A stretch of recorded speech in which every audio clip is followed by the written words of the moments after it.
Hello friends, welcome back to my channel. আশা করি সবাই খুব ভালো আছেন আর আমিও খুব ভালো আছি। রাত পোহালে লক্ষ্মী পুজো, আর লক্ষ্মী পুজো মানেই নাড়ু বানানো। তো আমি আজকে আপনাদের নাড়ু বানিয়ে দেখাবো একদম সহজ পদ্ধতিতে। যারা নাড়ু বানানোর জন্য অনেক চিন্তাভাবনা করে থাকেন যে কিভাবে বানাবো, হবে কি না, ভালো হবে কি না, তো তাদের জন্য এই ভিডিওটি। তো ঝটপট দেখে নেওয়া যাক ভিডিওটি।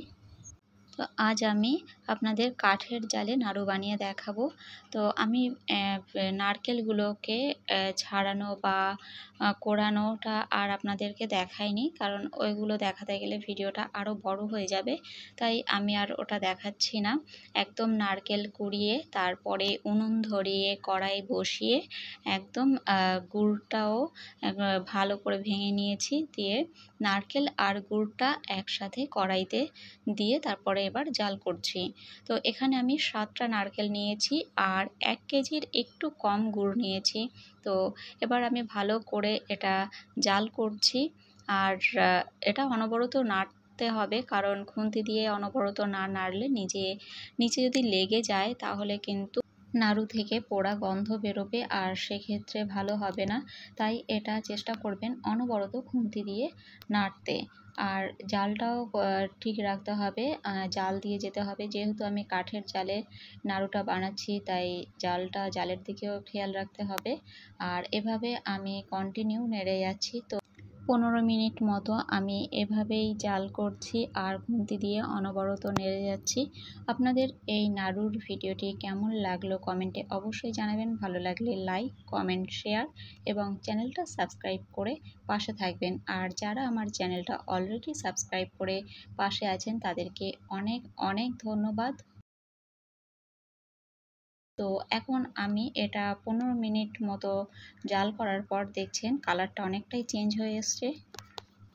কালারটা চেঞ্জ হওয়ার পর আর একটু আঠালো ভাব আসার পরে এবার আমি এটা কতটা হাতের মধ্যে গোল করা যায় বা পাকানো যায় সেটা একটুখানি দেখে নেব। তো তার জন্য আমি একটা পাত্রে একটুখানি নারকেল এটা তুলে নেব, নিয়ে এবার হাতটা ধুয়ে আমি একটুখানি দেখে নিচ্ছি যে এটা ভালো করে গোল করা যাচ্ছে কি না। খুব গরম তো হাতে ছ্যাঁকা লাগছে, তো আমি এভাবে ভালো করে একটু গোল করার চেষ্টা করছি যে দেখি এটা কতটা হয়েছে নাড়ু পাকানোর জন্য। তো এই দেখুন একটু নরম নরম থেকে গেছে, এখনও পুরোপুরি হয়নি, তাই আমি আরও 2-3 মিনিট মতো জাল করে নিয়েছি। আর এরপরে আবার এই থালায় আমি রাখলাম। এবার আমি দেখে নিচ্ছি যে এবার ঠিকঠাক হয়েছে কি না। তো হ্যাঁ, এবার একদম ঠিকঠাক হয়ে গেছে। তো আপনারা এভাবে যদি নাড়ু বানান তাহলে একদম পারফেক্ট হবে।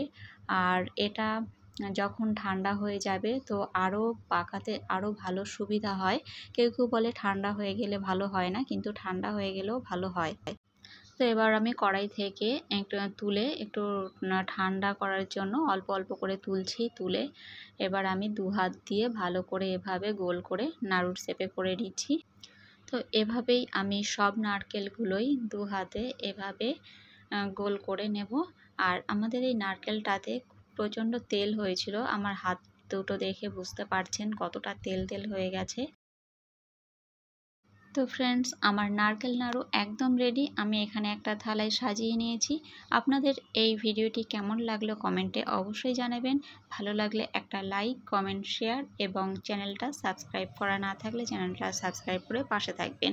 আজকের মতো এখানেই শেষ করছি, দেখা হবে পরের দিন অন্য কোনো ভিডিওর সাথে। ততক্ষণ সবাই ভালো থাকবেন, সুস্থ থাকবেন। নমস্কার।